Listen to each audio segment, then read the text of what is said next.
bendiga en esta preciosa mañana.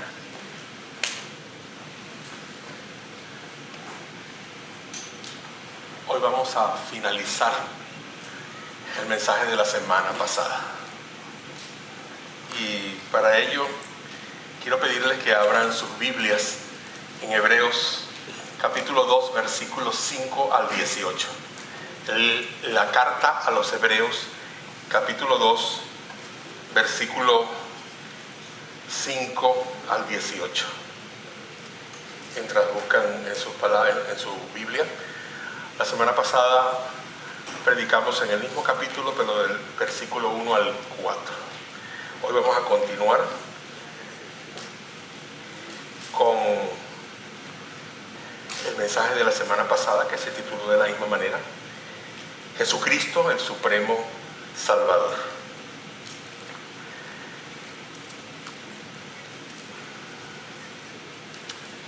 La palabra de Dios dice, voy a leer de paráfrasis, ¿ok?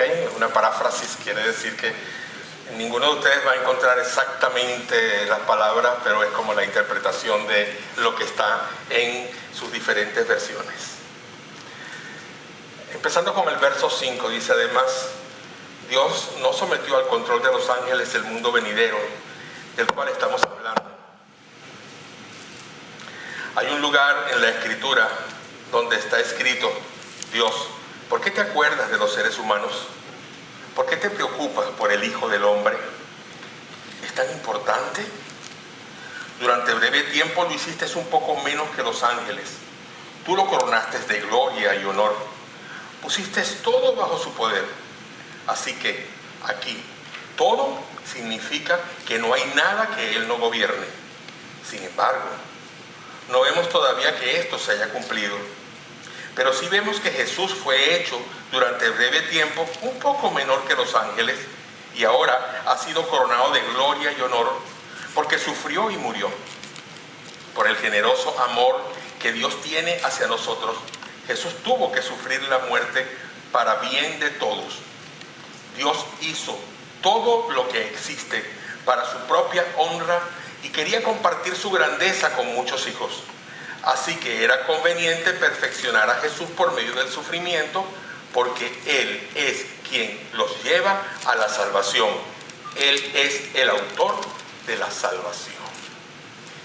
Voy a leer el último versículo de la versión Nueva Internacional.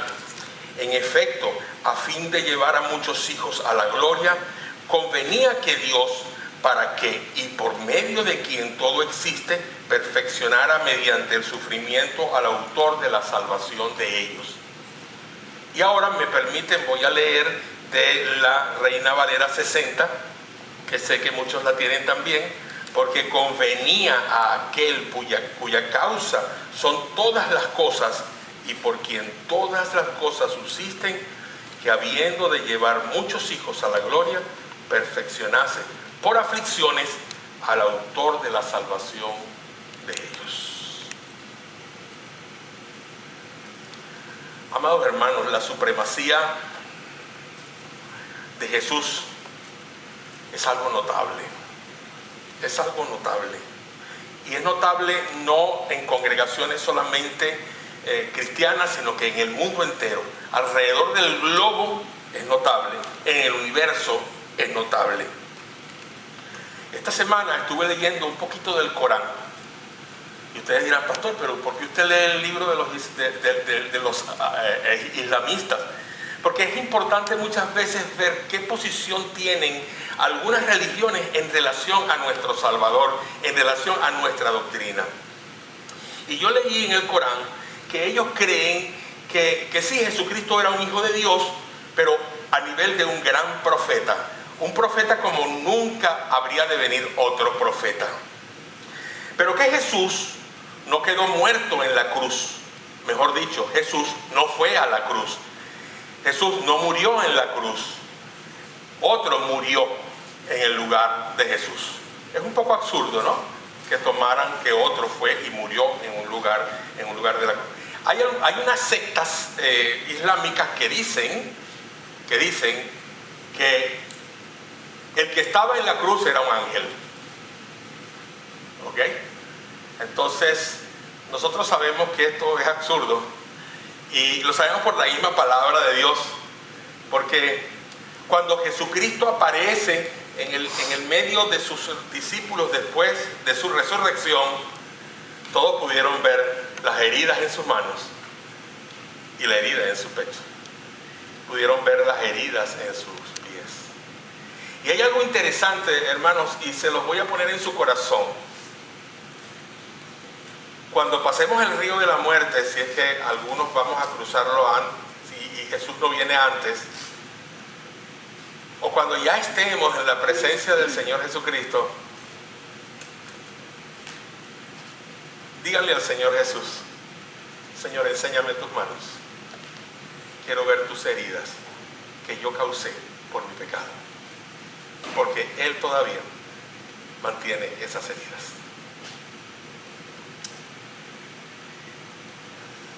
Entonces, en cualquier persona, sea religiosa o no, sea creyente o no, o sea atea, cualquier comunidad religiosa o cualquier cultura, tienen que mencionar siempre en la data del tiempo esto que Jesús hizo cuando nació.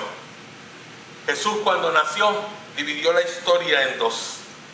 Y no importa de quién se trate en el mundo, de los científicos, los grandes científicos que niegan la presencia de Dios como un hecho en los cielos, en la tierra, no creen en Dios, tienen que dividir la historia en antes de Cristo y después de Cristo.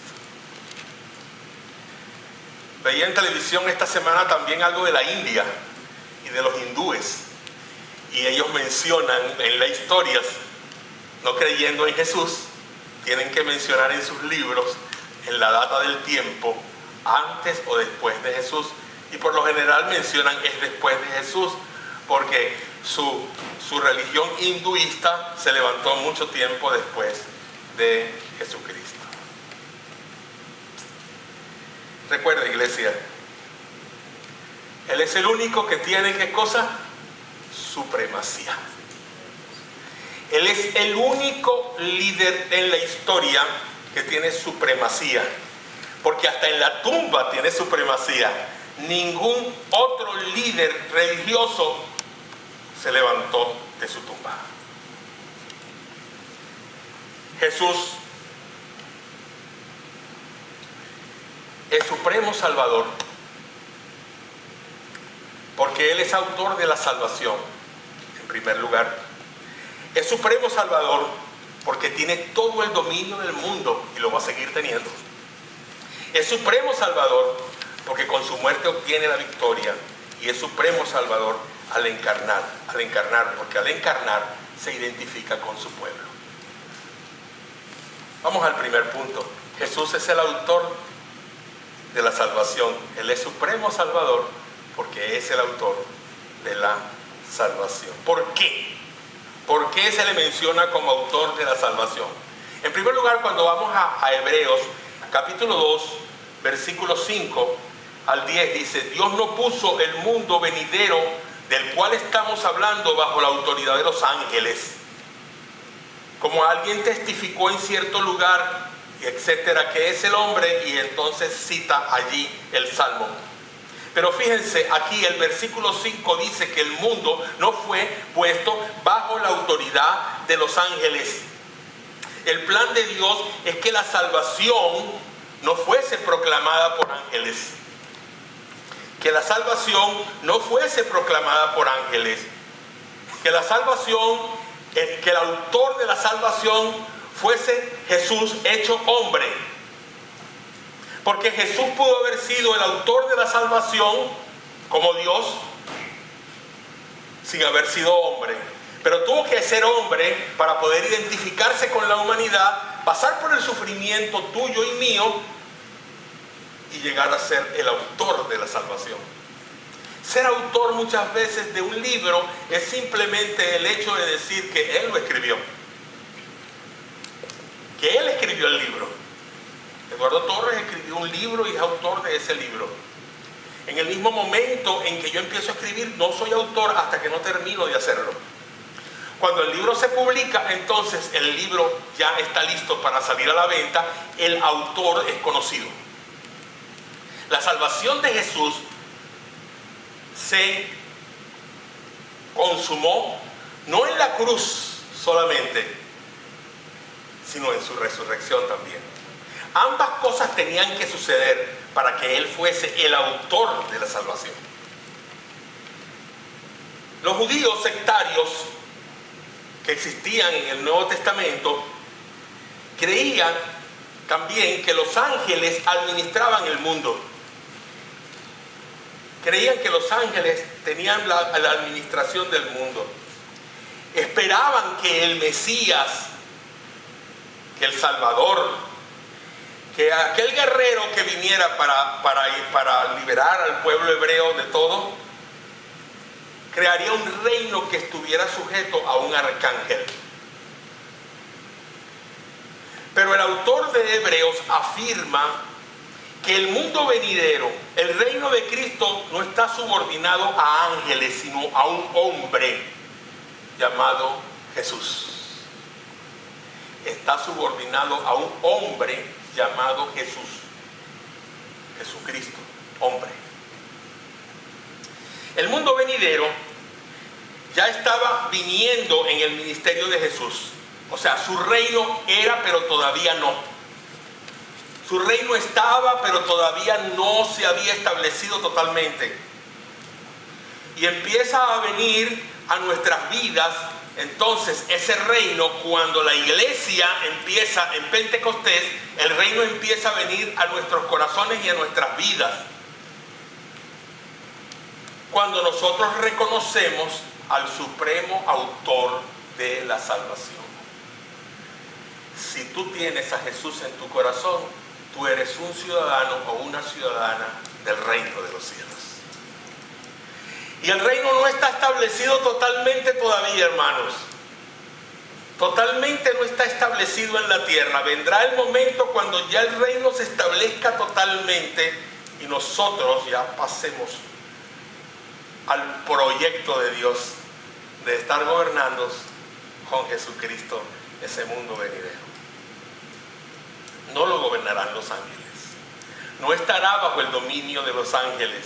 No estará bajo el dominio de ningún otro ser creado por Dios, sino del hombre, la corona de la creación de Dios.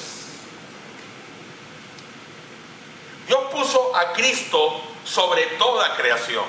Lo vemos allá en Mateo 28, 18, cuando dice: toda potestad me es dada en el cielo y en la tierra.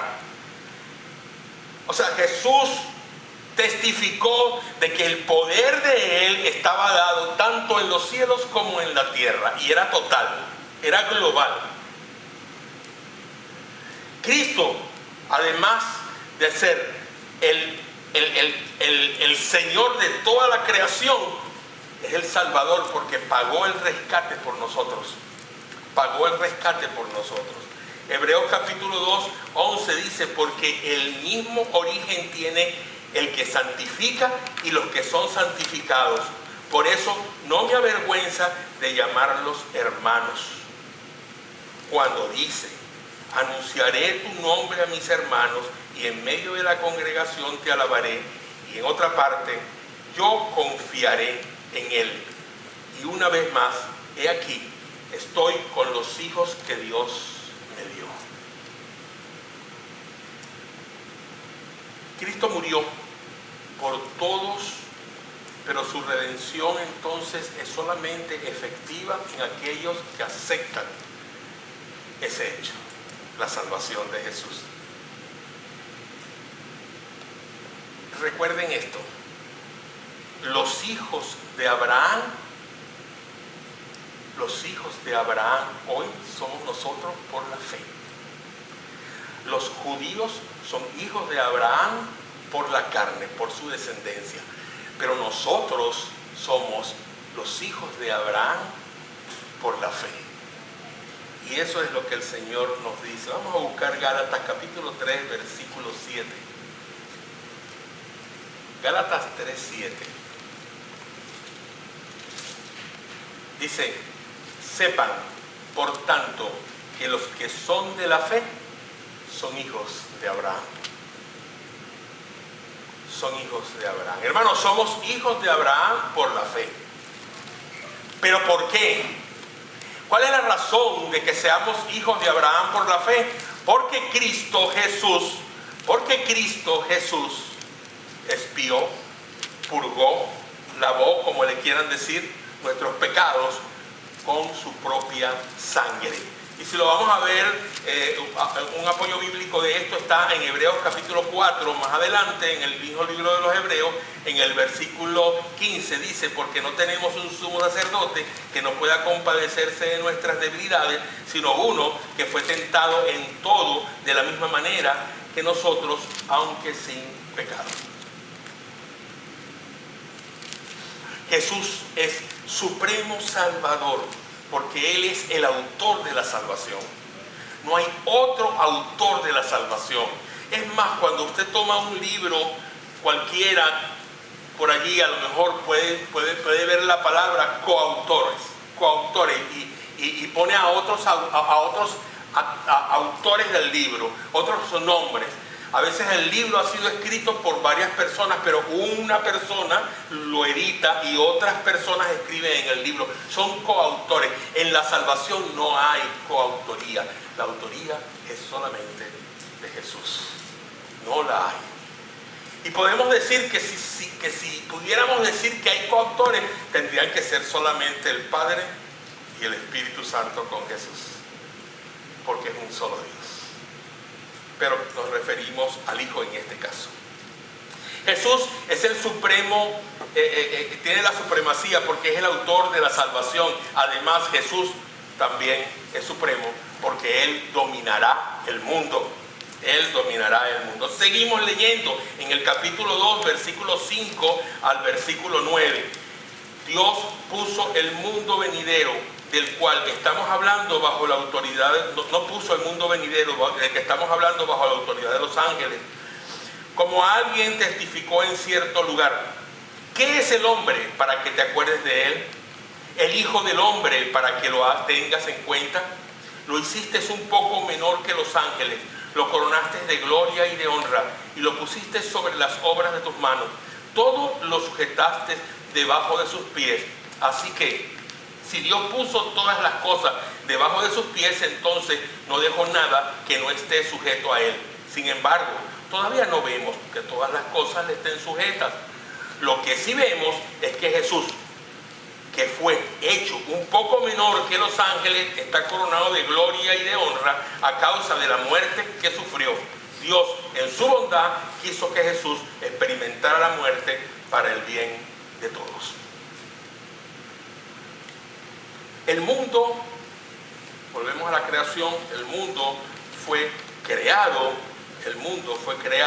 por Cristo y para Cristo. En Juan capítulo 1, versículo 1 al 3, una porción muy importante para los que predican la palabra a otros y le presentan el Evangelio. Aprenderse estos 3 versículos de memoria es importante, porque dice que en Él fueron creados todo lo que hay en los cielos y en la tierra, todo lo visible y lo invisible, tronos, potestades, principados. Perdón, estoy leyendo de Colosenses 1:16. En Juan 1:1. La cabeza mía ya tiene telarañas. Juan 1:1. Dice en la Reina Valera, para no leerlo de esta versión: en el principio era el Verbo, y el Verbo era con Dios, y el Verbo era Dios. Y sigue diciendo que este era el principio, donde el Verbo estaba con Dios. Por el Verbo fueron hechas todas las cosas. Sin Él, sin la palabra, nada de lo que ha sido hecho nada de lo que fue hecho habría sido hecho. Y sigue diciendo, en Él estaba la vida, etcétera, etcétera. Y Colosenses afirma esto luego, Pablo, en Colosenses, cuando dice lo que les compartí hace un momento. En Él fue creado todo lo que hay en los cielos y en la tierra, todo lo visible y lo invisible, tronos, poderes, principados o autoridades. Todo fue creado por medio de Él y para Él. En la creación, hermanos míos, el mundo fue entregado a un hombre. Fue entregado a un hombre, a Adán, el primer hombre. Dios entrega el mundo a Adán. Y Él le dice en Génesis 1:28, fructificad y multiplicaos, llenad la tierra y sojuzgadla y señoread en los peces del mar, en las aves de los cielos y en todas las bestias que se mueven sobre la tierra. Hay 2 o 3 palabras aquí que son importantes, pero voy a tomar 2 palabras que son importantes. Fructificar y sojuzgar. Fructificar es decirle a Adán, mira, haz que esa tierra produzca fruto. Te estoy entregando una tierra que está fértil. Ahora solamente tienes que hacerla producir. Así que el trabajo existía, No piensen que porque Adán no había caído en pecado no había trabajo. Claro que había que trabajar. ¿Ok? Solo que no se pagaba por horas. Pero había trabajo. Había que desarrollar el campo. Entonces, le dice el Señor, fructifica la tierra. La otra palabra es sojuzgarla, que viene siendo lo mismo que señorear. Viene siendo lo mismo, por eso no tomamos en cuenta sino 2 de estas palabras. Sojuzgar o señorear es someter. Someter. Domina la tierra. No te dejes dominar por ella. No dejes que ella te subyugue. No dejes que ella te subyugue. Hermano, no dejes que el trabajo te subyugue. Domina el trabajo. Tienes que trabajar, pero no permitas que el trabajo te subyugue, te domine. ¿Entienden? El Señor le explicó eso a Adán. No dejes que la tierra te domine a ti. Domínala tú a ella. Pero todo esto tan interesante, ¿ok? Se lo dejó Dios al hombre. No se lo puso a los ángeles. Dios no le dijo a Adán, mira, de todas maneras te voy a mandar una legión de ángeles para que te ayuden a hacer los surcos, a arar la tierra, a abonarla, a sembrar la semilla, a cosechar los frutos. El trabajo es tuyo nada más. Por eso es que en el mismo versículo le dice multiplicaos. Ok, tienes que multiplicarte porque solo no vas a poder hacerlo. Así que Adán era lo mejor de la creación de Dios. Cuando Dios crea a Adán, dice, y vio Dios que lo que había hecho era bueno y en gran manera. Y en gran manera. Él era la corona de la creación. Pero cayó, hermanos. Pero cayó, el pecado lo alcanzó. Lo que pasa es que el pecado siempre nos alcanza.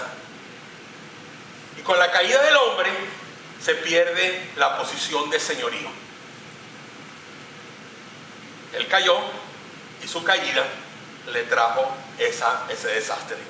En Romanos capítulo 5 versículo 12 dice, por tanto, como el pecado entró en el mundo por un hombre y por el pecado la muerte, así la muerte pasó a todos los hombres por cuanto todos pecaron. Amigo presente, todos te incluye a ti. Hermano, todos nos incluye a nosotros. No somos exclusivos. Somos inclusivos en el todos. El único que fue sin pecado fue Jesús. Si no, no hubiese podido ser el autor de la salvación.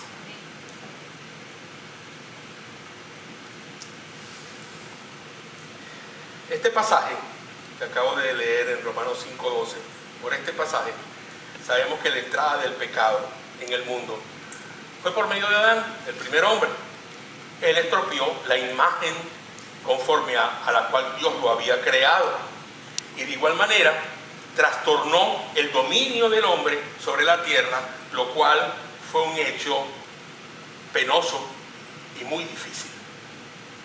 Ahora seguirás trabajando la tierra, pero el sudor de tu frente va a ser la evidencia de tu cansancio y de tu dolor.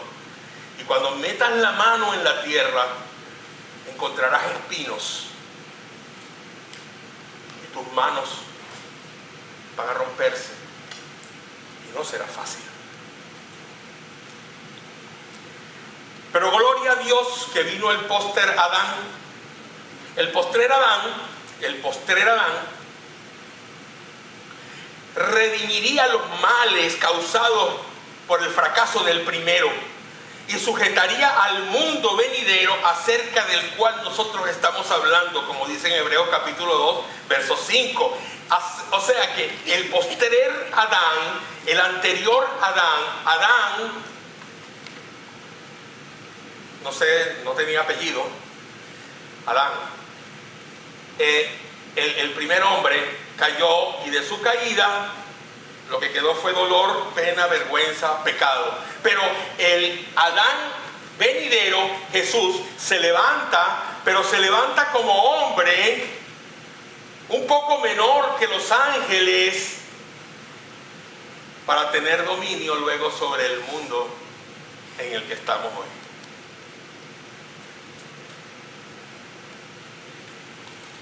Este hecho no será nunca patrimonio de los ángeles, ni lo ha sido, ni lo va a ser. Fue allí el error de Luzbel, de Satanás, cuando quiso decir: yo puedo ser como Dios, ¿por qué no puedo tener yo patrimonio sobre el universo?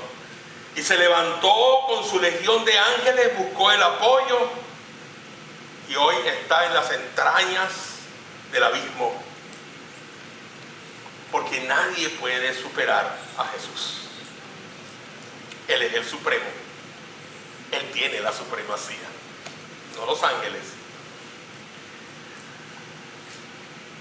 En Filipenses 2, 6 y 8 dice: quien siendo en forma de Dios, hablando de Jesús, no estimó el ser igual a Dios como cosa que aferrarse, sino que se despojó a sí mismo y tomó forma de siervo y se hizo semejante a los hombres, y estando en condición de hombre se humilló a sí mismo y se hizo obediente hasta la muerte, y muerte de cruz. Esto nos enseña dos cosas.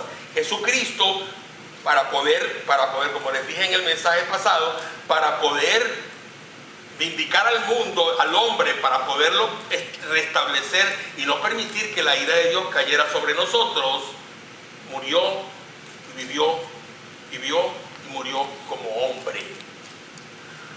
Tuvo que tomar nuestro lugar y vivir nuestras debilidades y vivir nuestro dolor y pasar por el mundo como cualquiera de nosotros, pero sin pecado. Estando en esa condición, no solamente estando en esa condición se humilló siendo Dios, sino que se humilla a sí mismo siendo hombre. O sea que va mucho más abajo. Su orgullo quedó depuesto, su vanidad quedó depuesta. Ya no era un hombre que tenía el coraje, por así decirlo, de levantarse contra otro con orgullo y tratar de decir: yo soy Dios y tú, ¿a ti qué te pasa? Se humilló a sí mismo como hombre, tomó la forma de siervo, lavó los pies de sus discípulos, lavó tus pies y los míos, y fue obediente hasta la muerte, y muerte de cruz.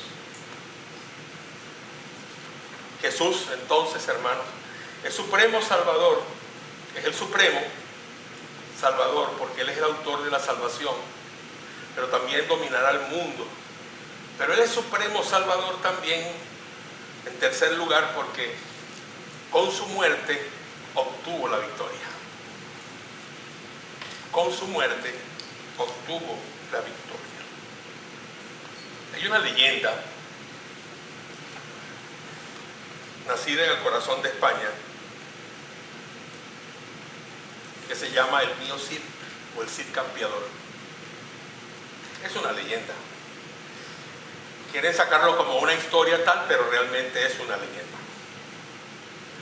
Hay una situación en la que vemos a este hombre, el Cid, luchando contra los moros, contra los españoles, y busca la liberación del pueblo, pero muere. El Cid muere.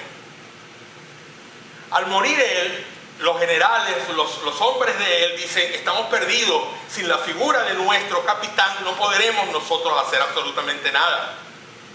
¿Cómo hacemos? Entonces tomaron su caballo, hicieron una montura con un espaldar de madera, lo sentaron allí, lo amarraron, lo fijaron a ese espaldar, le pusieron sobre sus manos las riendas del caballo y le pusieron sus vestidos sobre todo eso para que no se viera nada de lo que él estaba sujeto. Y un hombre muerto cabalgó al frente del ejército y ganaron la batalla.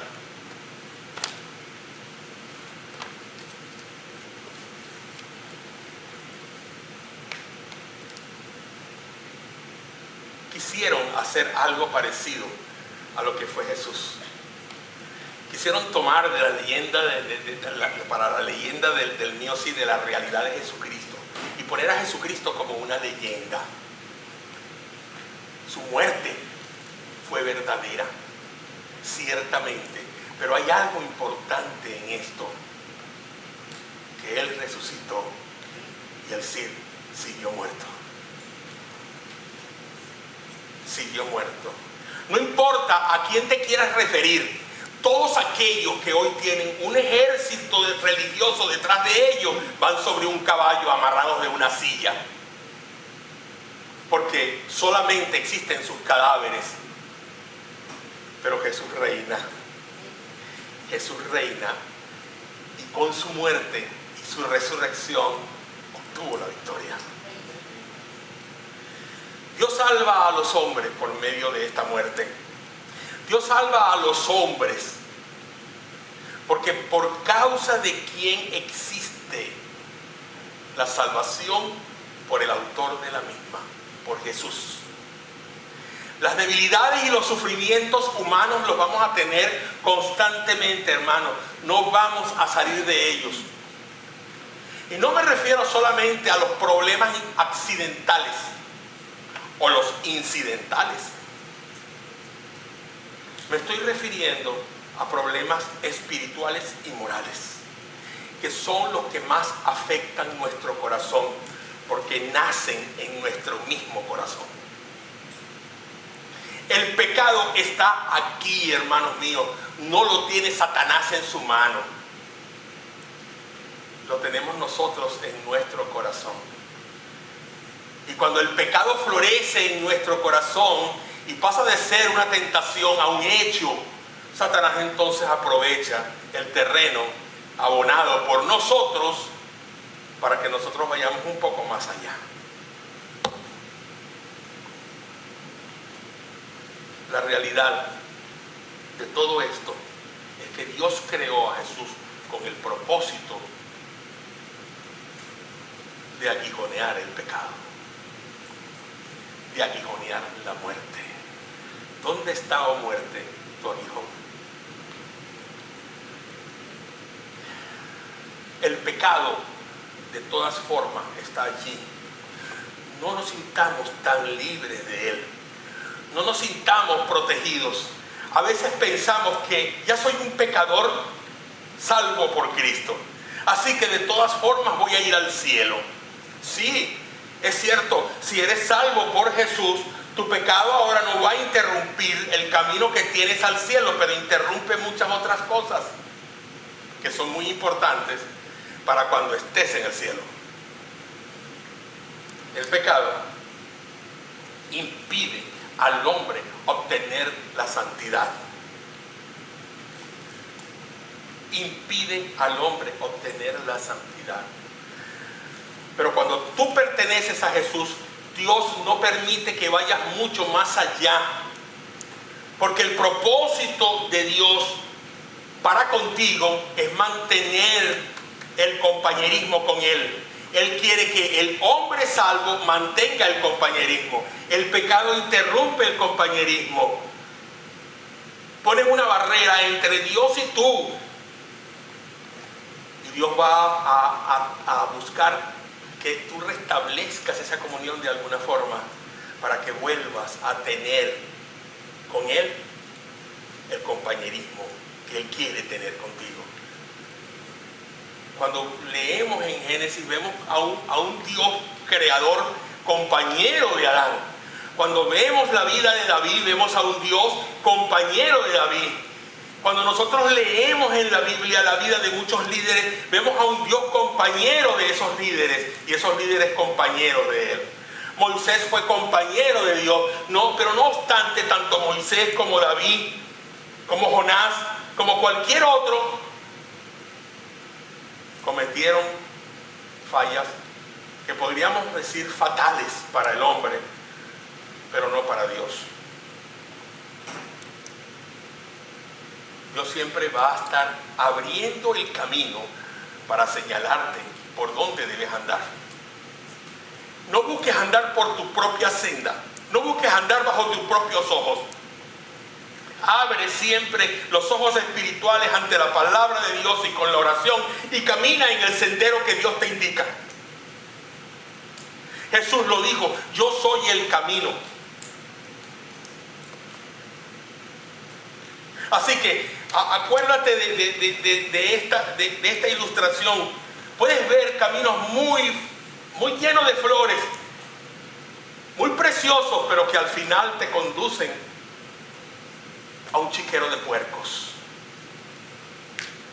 Puedes ver caminos sinuosos y difíciles, tal vez hasta desagradables, pero que te llevan siempre a la presencia de Jesús. Cuando vas detrás de un vaquiano, un hombre que conoce el lugar, y llegan a cierto punto donde el hombre tiene que quitar monte con su machete, quitar monte para poder abrir la senda, y está detrás de él y le dice: mire, pero ¿a dónde me lleva? Él le dice: lo llevo a su destino, sígame, yo soy el camino. Jesús va adelante. Nunca te coloques a un lado de Él, nunca te coloques delante de Él, menos delante de Él. Ve pisando sus huellas. Cuando Jesús se detenga, detente. A lo mejor Jesús te dice: detente, que voy a caminar un poco más adelante y luego te llamo. Cuando Jesús comience a caminar o te indique que camines, camina. ¿Cómo es eso, pastor? Lo vas a entender cuando tengas una estrecha comunión con Jesús.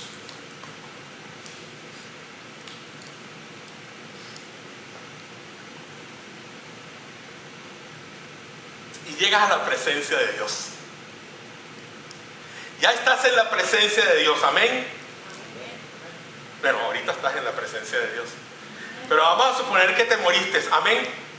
Ahí no escuché ningún amén. Y estás en la presencia de Dios. Ya el creyente en ese instante ha cumplido el propósito para lo que fue creado el hombre: glorificar a Dios. Hermanos, nuestra vida no está solo para venir a la iglesia los días domingos. Nuestra vida no está solo para estar en un grupo pequeño un día de semana. Nuestra vida no está solo para trabajar. Nuestra vida no está solo para dormir. Nuestra vida está hecha para glorificar a Dios, sea trabajando, sea viniendo a la iglesia, sea yendo al grupo pequeño, sea durmiendo o despierto. Todo lo que hagamos, todas nuestras palabras, todos nuestros hechos, que den la gloria al Dios Todopoderoso. Amén.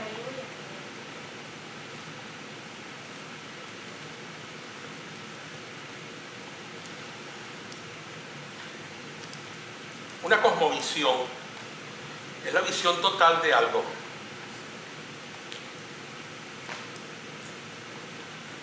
La cosmovisión del apóstol Juan, cuando él declara una cosmovisión en Primera de Juan capítulo 2:2, él habla que Jesucristo fue propiciación por todos nuestros pecados, pero no solamente por los nuestros, hablando a la iglesia, sino por los de todo el mundo. Por los de todo el mundo. Gustó la muerte por todos, porque de tal manera amó Dios al mundo. Solo que la persona debe llegar a Jesús y aceptar esa salvación tan grande. Hermanos míos, Jesús es el supremo salvador porque es el autor de la salvación. porque dominará el mundo, porque con su muerte ha obtenido la victoria. Y al final, algo muy relevante, Jesús, al encarnar, se ha identificado con nosotros, se ha identificado con su pueblo.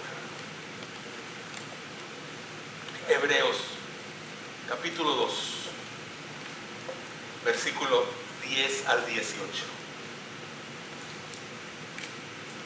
Porque convenía que Dios, por quien todas las cosas existen y subsisten, perfeccionara mediante el sufrimiento al autor de la salvación de ellos, a fin de llevar muchos hijos a la gloria, porque el mismo origen tienen el que santifica y los que son santificados. Por eso no se avergüenza de llamarlos hermanos, cuando dice: anunciaré tu nombre a mis hermanos, y en medio de la congregación te alabaré. Y en otra parte: yo confiaré en él, y una vez más aquí estoy con los hijos que Dios me dio. Así como los hijos que eran de carne y hueso, también él era de carne y hueso, para que por medio de la muerte destruyera al que tenía el dominio sobre la muerte, es decir, al diablo, y de esa manera librara a todos los que por temor de la muerte toda su vida habían estado sometidos a la esclavitud. Ciertamente, él no vino para ayudar a los ángeles, sino a los descendientes de Abraham. Por eso le era necesario ser semejante a sus hermanos en todo, para que llegara a ser un sumo sacerdote misericordioso y fiel en lo que a Dios se refiere, y expiara los pecados del pueblo, puesto que él mismo sufrió la tentación, es poderoso para ayudar a los que son tentados. La manera en que el Hijo se identifica con su pueblo por medio de la encarnación es lo más importante de todo lo que se trata en esta porción. Y está en el versículo 14. Así como los hijos eran de carne y hueso, también él era de carne y hueso, para que por medio de la muerte destruyera al que tenía el dominio sobre la muerte, es decir, al diablo. En la cruz él destruye al diablo muriendo. En la tumba él destruye, destruye a la muerte, al diablo y a la muerte. Al diablo, que tenía el imperio del pecado, y a la muerte, que tenía el imperio de la muerte. Así que hay dos cosas que no nos afectan delante de los ojos de Dios cuando nosotros somos de Jesús y somos su pueblo: ni el diablo ni la muerte. Por un poco de tiempo tendremos que seguir así como estamos, pero vendrá el momento en que nada de eso nos va a tocar. Lo que estamos diciendo es que por el proceso que aquí se describe, los santificados participan de la naturaleza divina en un plano mucho más elevado que Adán. Y se cumple de forma más sublime el propósito de que el hombre reflejara la imagen y la semejanza de Dios en la tierra. Podemos citar la misma idea planteada por Pablo en 1 Corintios 3:23, cuando dice: y vosotros de Cristo y Cristo de Dios. ¿Tú eres de Cristo? Oh, escuché muy pocos amenes. Algunos se repitió. Pero la pregunta es: ¿tú eres de Cristo? No, todavía. Tenemos que hablar. Si tú eres de Cristo, acuérdate que Cristo es de Dios. Por ende, somos de Dios.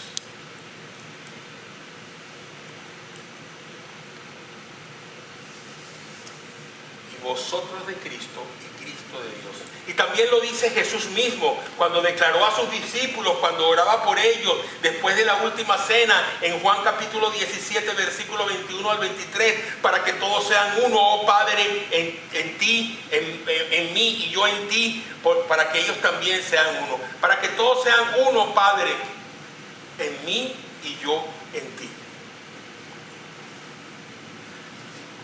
No estaba hablando, hermanos míos, y quiero decirles, para sacar de la mente lo que ustedes ven por algún canal de televisión, de que un día todas las iglesias tienen que reunirse, todas las denominaciones tienen que desaparecer. Sí, claro, todas las iglesias se reunirán y todas las denominaciones van a desaparecer cuando Cristo lleve a su iglesia a la gloria. Eso es verdad, pero mientras estemos aquí en la tierra, eso no es verdad. Lo que quiere decir el Señor aquí con esta porción es que como creyentes en Cristo, seamos bautistas, pentecostales, presbiterianos o lo que fuéramos, que en Cristo somos uno en Él. No importa si estamos errados unos con otros, ya el Señor nos hablará en los cielos y nos jalará a las orejas para decirnos, se equivocaron en esto, bautistas, la cosa no era así, y nosotros le vamos a decir, Señor, pero es que Pablo quiso decir. Hermanos míos,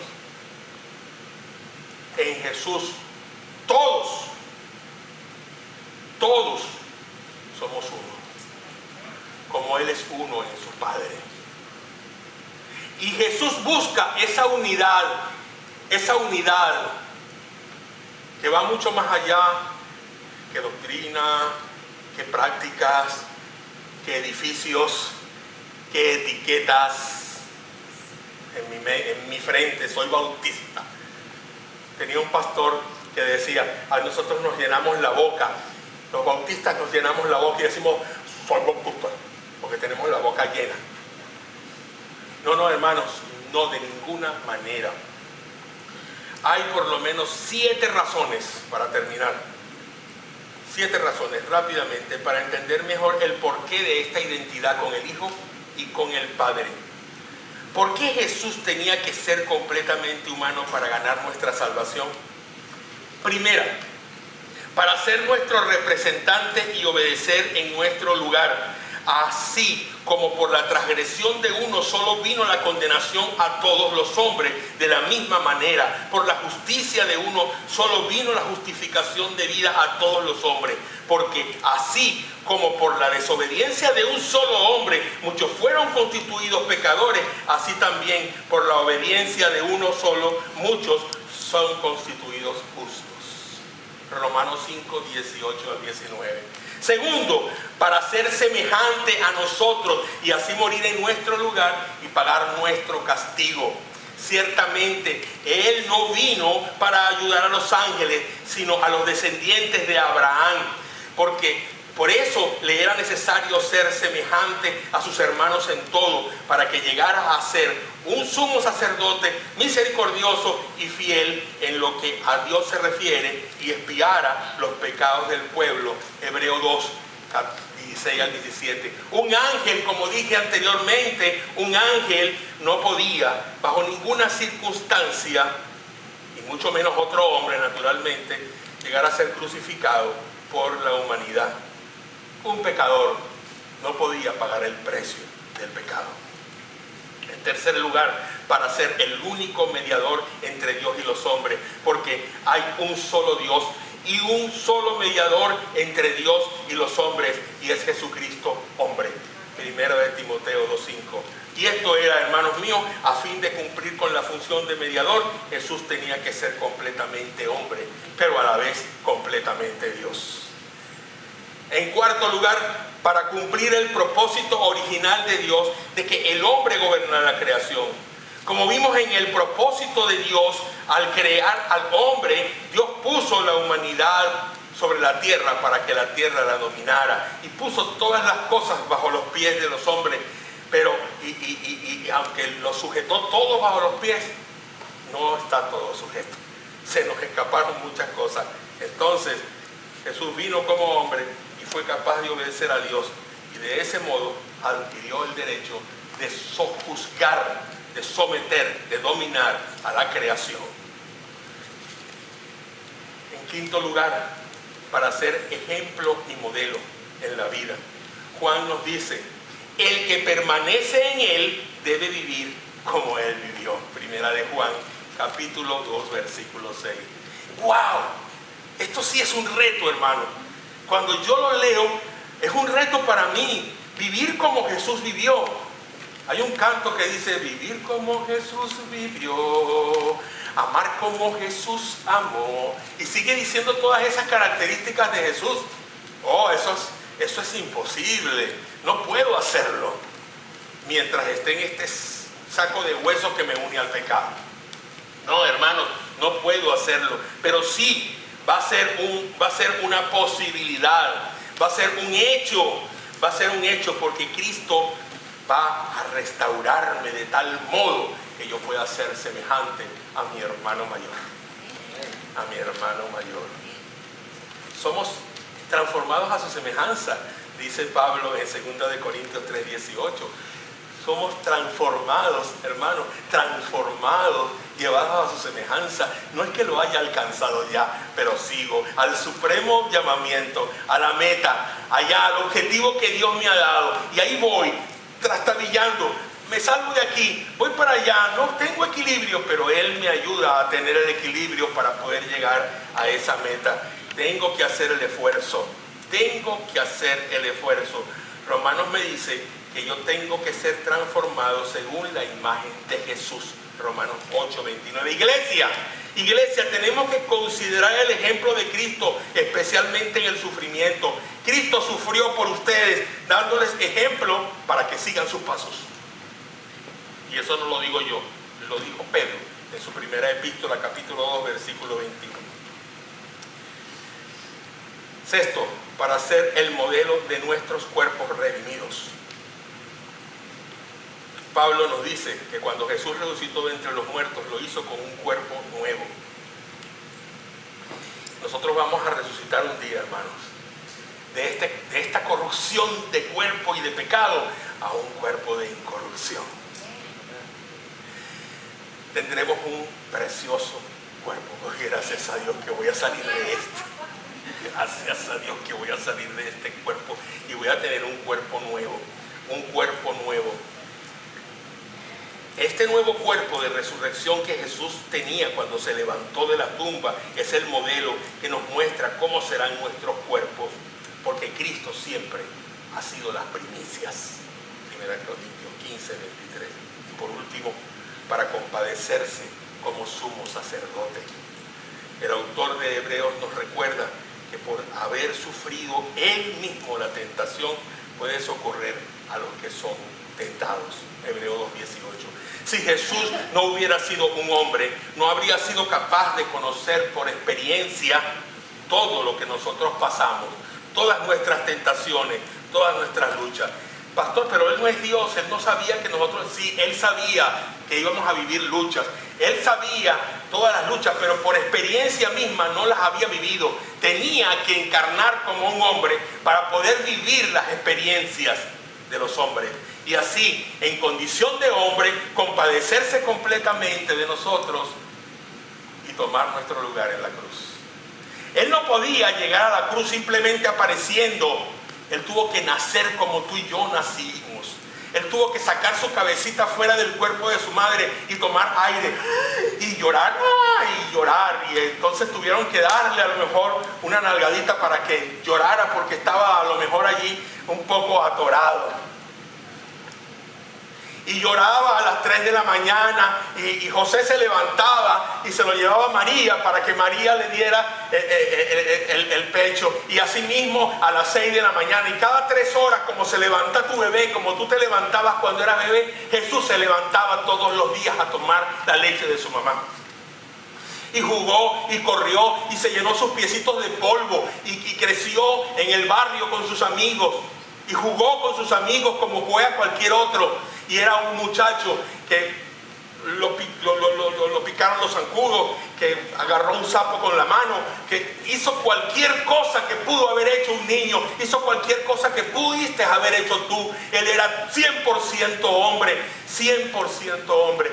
Y mientras estuvo en la condición de hombre, se olvidó de su condición de Dios para poder sufrir por ti lo que tú sufres, y más allá todavía.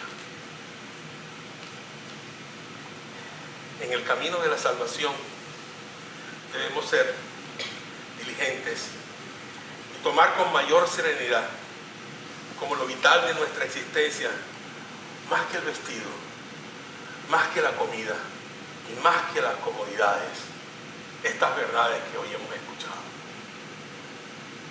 Nuestro Señor Jesucristo fue el ejemplo de la diligencia, de tomar como suprema prioridad el camino de fe.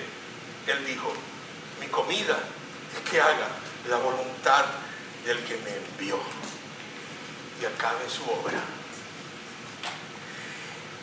Y les desafío a ustedes como Él desafió a sus discípulos. Los desafío, hermanos.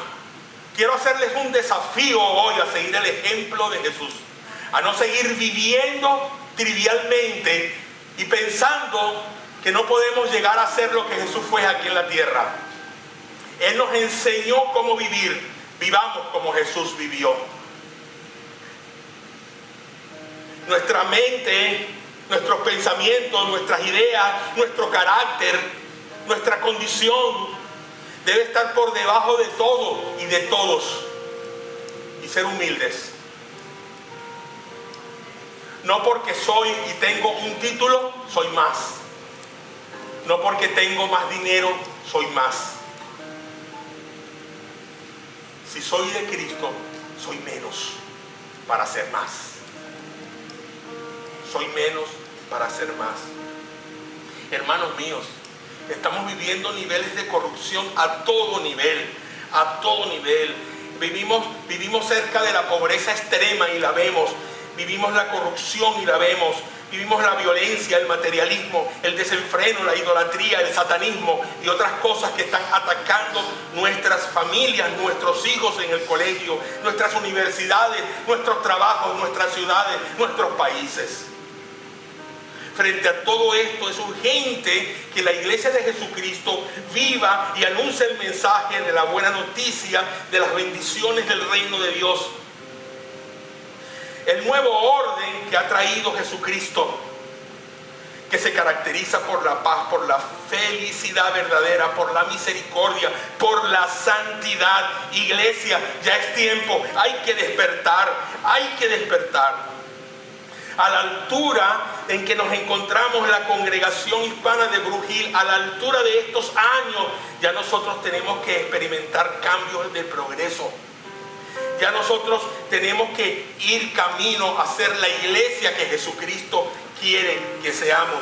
Una iglesia que le honre, una iglesia que le glorifique. ¿A quién? Al autor de la salvación, al supremo autor de la salvación. Viviendo y compartiendo estas verdades, tomando los evangelios como han hecho para nuestras vidas y a Jesucristo como modelo, y alcanzar a nuestras comunidades para la gloria de Dios. Pónganse de pie, por favor.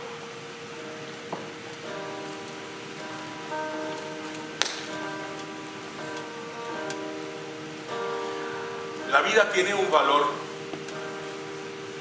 Si tú no le das valor a la vida, te quedarás atrás y no podrás vivir la vida eterna con Jesús. Si no vienes a Jesús, aún siendo de Jesús, vas a quedarte atrás. No perderás la salvación si la tienes, pero te quedarás atrás. No habrá galardones.